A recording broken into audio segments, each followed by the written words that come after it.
다음 주 화요일에 개사회가 있는데 네, 이 정도면 된 것 같아요.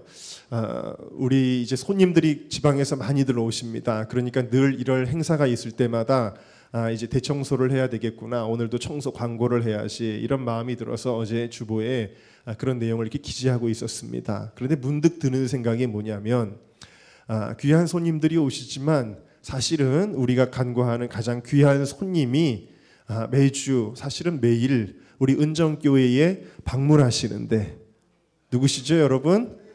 네, 우리 주님께서 그 어떤 사람들보다 중요한데 과연 우리는 사람들 보기에 잘 준비해야지, 우리 은정교회 예쁘다는 칭찬 들어야지, 은정교회 왔는데 깨끗하다는 이야기 들어야지, 그런 마음으로 우리가 청소도 하고 정돈도 하고 준비를 하는데 과연 우리가 하나님, 매주 매일 이곳에 오시는 하나님을 얼마나 기대하며 사모하며 준비된 심령으로 주님을 맞이하고 있는가, 이런 생각을 하게 되었습니다.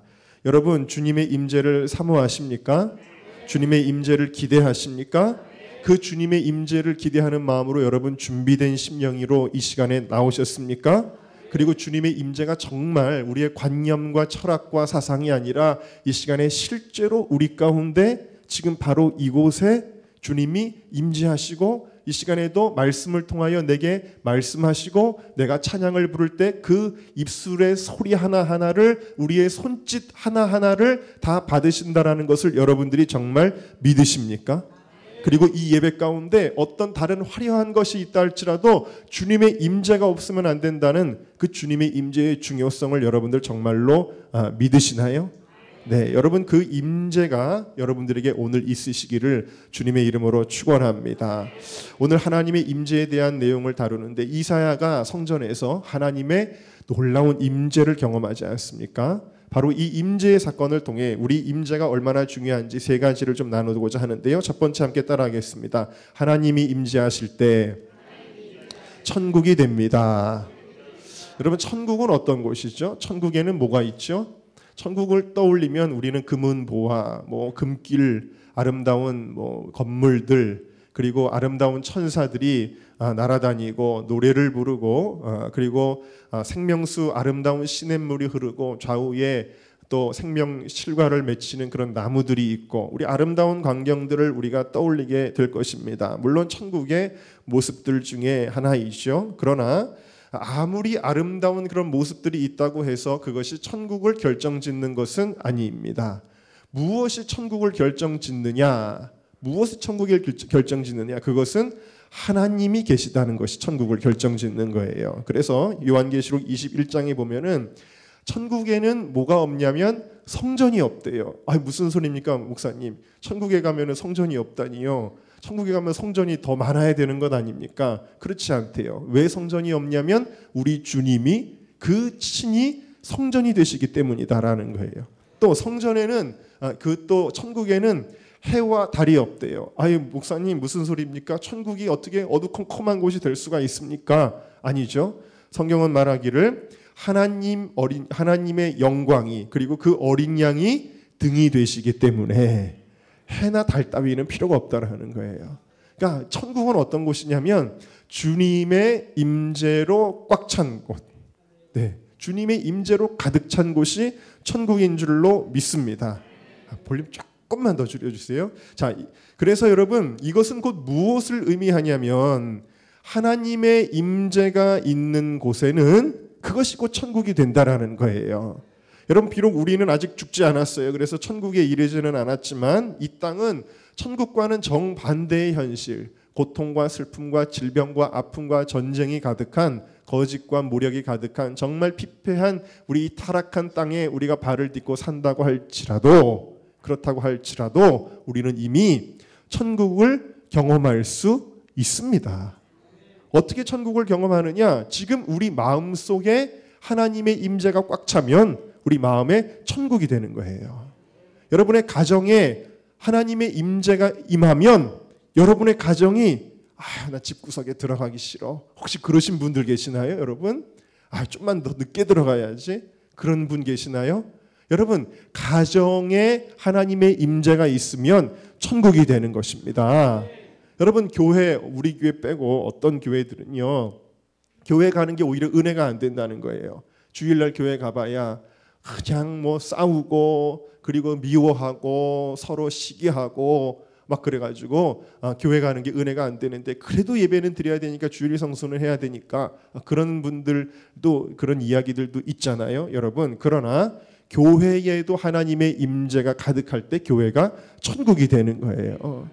여러분, 우리 교회 10년 동안 제가 부임한 동안에 공사를 참 많이 했습니다. 제가 마지막으로 하고 싶은 공사가 있어요. 그 공사가 뭐냐면, 아까 주 하나님 지으신 모든 세계, 이 찬양을 부르면서 주님의 높고 위대하심을 다 하늘을 쳐다봤는데, 하늘을 쳐다보니까 에어컨이 보이고 전등이 보이고 천정이 보여요.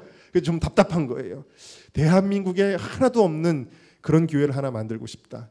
주님의 높고 위대하심을 딱 불렀을 때 이 하늘이 쫙 보이는 그런 상상만 해도 여러분 막 가슴이 벅차오르지 않나요? 쫙 열리면서 하늘이 쫙 보이는.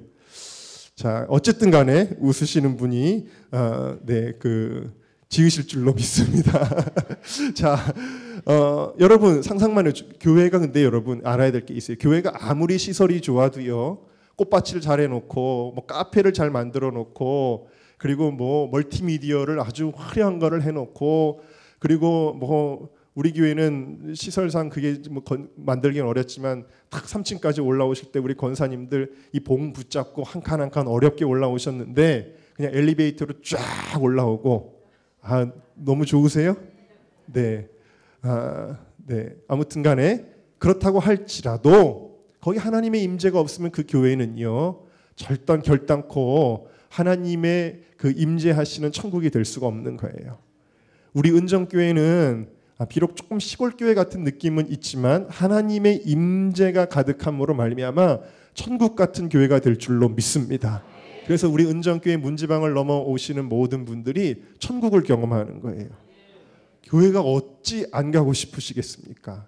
여러분, 은정교회가 그런 교회가 되도록 더욱 주님의 임재를 사모하시기를 주님의 이름으로 축원합니다.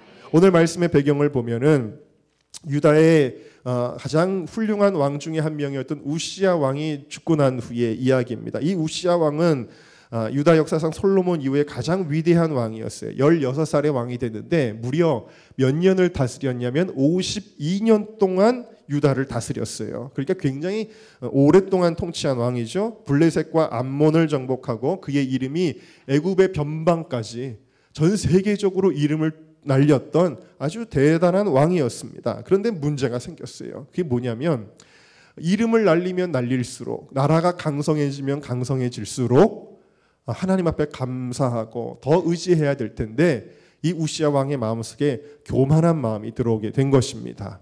우시야 왕의 마음에만 교만이 들어온 것이 아니라 이 나라 전체가 하나님을 향한 마음이 점점 식어지기 시작한 거예요. 매일매일의 제사는 있었지만 그러나 이미 마음속에 하나님에 대한 열심이 식어져 갖고 향락과 사치의 풍조가 더욱더 번져 갖고 점점 부패하는, 겉으로 볼 때는 그럴듯하고 잘 사는 것 같은데 그 속은 썩어 들어가기 시작하고 있었다라는 겁니다. 우시야 왕이 교만해져서 성전에 들어가서 제사장만 할 수 있도록 하나님이 딱 정해놓으신 질서를 어기고 제사장들을 제쳐놓고 자기가 직접 향단에 분향을 하려고 합니다. 이때 대제사장 아사랴가 용기 있는 제사장 80명을 데리고 와서 왕에게 안 됩니다. 왕이요. 왕이 이런 일을 하시면 안 됩니다. 하고 말리게 되는데, 그런데도 불구하고 무슨 소리야. 내가 할 거야 라면서 고집을 피우던 우시야 왕에게 그 즉시로 하나님이 문둥병을 내리셔서 치십니다. 이마에 문둥병이 생기더니 몸에 쫙 퍼지니까 사람들이 다 놀라죠. 이 우시야 왕도 놀랍니다. 사람들이 우시야 왕을 질질 성전 밖으로 끌고 나가게 됩니다. 그리고 그 이후로부터 이 우시야 왕은 별궁에 거하다가, 왕의 궁에 들어가지도 못하고 별궁에 거하다가 비참하게 죽고 말게 되었어요. 갑자기 이 우시야 왕이 문둥병으로 죽으니까 온 이스라엘 백성들이 두려움에 사로잡히게 되었습니다. 그렇게 하나님의 사랑을 받았던 우시야 왕이 이렇게 교만해져서 인생을 끝냈으니 굉장히 국가적인 위기를 만난 것입니다. 또 이 당시 국제 정세가 심상치 않았는데 아수르라고 하는 제국이 새로운 실력자로 부상하면서 디글랏 빌레셀이라고 하는 이 황제가 이 근동 지방의 탐욕을 가지고 점차 이 유다를 향해서 다가오는 아주 위험한 시점에 있었어요. 이때 선지자는 이사야 선지자는 국가적인 위기를 직감한 것입니다. 그는 참 많은 핍박을 받았어요. 하나님의 대언의 말씀을 전하면서 사람들에게 핍박을 당하고 왕에게 핍박을 당하고 그러면서 그는 마음이 굉장히 피폐했을 것입니다. 그리고 그 나라의 운명이 풍전등화와 같다라는 걸 알 때 그 마음이 굉장히 염려로 상해져 있었을 것입니다. 모든 면에서 이 나라가 하나님이 떠난 것 같은 그리고 백성들 가운데 하나님의 임재가 사라진 것 같은 그런 참담한 마음 가운데 그가 성전을 찾게 된 것입니다. 오늘도 여러분 참담한 여러 가지 이유의 과정들과 상황 속에서 여러분 성전을 찾은 이들이 있는지 모릅니다. 그런데 그가 성전에서 하나님의 임재의 영광을 보게 되어집니다. 하나님이 그의 영의 눈을 열어주셔서 놀라운 광경을 보여주시는데 그것은 무슨 모습이었냐면 바로 천국과 같은 모습이었어요. 지상의 예루살렘으로부터 그 원형이라고 할 수 있는 하늘이 보이는 것입니다. 하나님의 옷자락이 성전에 가득했다. 옷자락이 성전에 가득한 이유는 무엇입니까? 하나님의 영광은 죄 많은 인간이 감당하기에 너무나 광채가 강하기 때문에 우리가 하나님의 영광을 직접 보면 죽기 때문에 그 옷자락으로 하나님의 영광을 가리운 거예요. 그 옷자락이 성전에 가득했다라는 주님의 영광이 가득했다라는 거예요. 그 영광 앞에는 아무도 설 수 없고 오직 공중을 나는 가장 천사들 중에 가장 높은 계급인 스랍들이 날아다니면서 하나님의 영광을 거룩하다 거룩하다 그 영광이 온 땅에 충만하도다 찬양을 하는 거예요. 이 스랍들은 6개의 날개가 있습니다. 6개의 날개가 있는데 2개의 날개로는 얼굴을 가렸다. 왜냐하면 하나님의 영광을 도저히 감당할 수가 없기 때문에.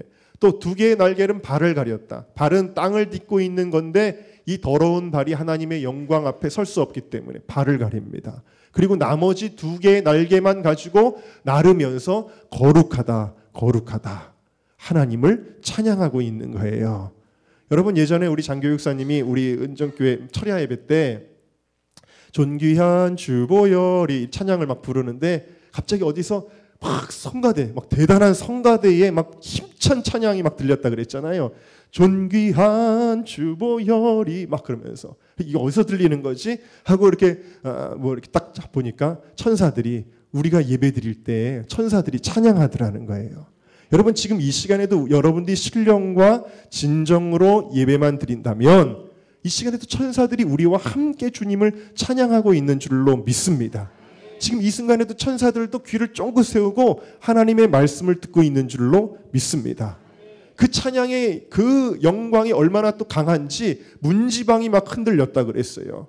아마 이 천사들은 우리처럼 맥없이 찬양하지는 않나 봐요. 뭐든지 힘차게 부르나 봐요. 그때 그 간증을 들어봐도 그렇고 아마도 여러분 지금 하나님께서 기뻐하시는 그 예배의 영광의 진동이 이곳에 가득하고 있는 줄도 모르겠습니다. 아니 그런 줄로 믿습니다. 그 집에 연기가 충만했다. 이 연기는 여호와의 임재를 상징하는 거예요.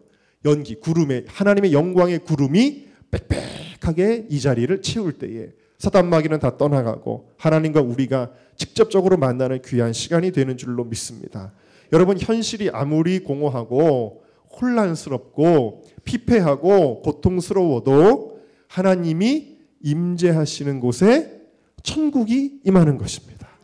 그 영광의 무게를 감당하기 힘들 정도로 하나님이 임재하는 곳은 천국이 되는 거고 여러분이 천국을 경험하게 되는 것입니다. 여러분 스데반이 예수를 전하다가 돌에 맞아 죽습니다. 얼굴에 피를 막 흘렸겠죠. 이마가 깨지고. 그런데 하늘이 열리고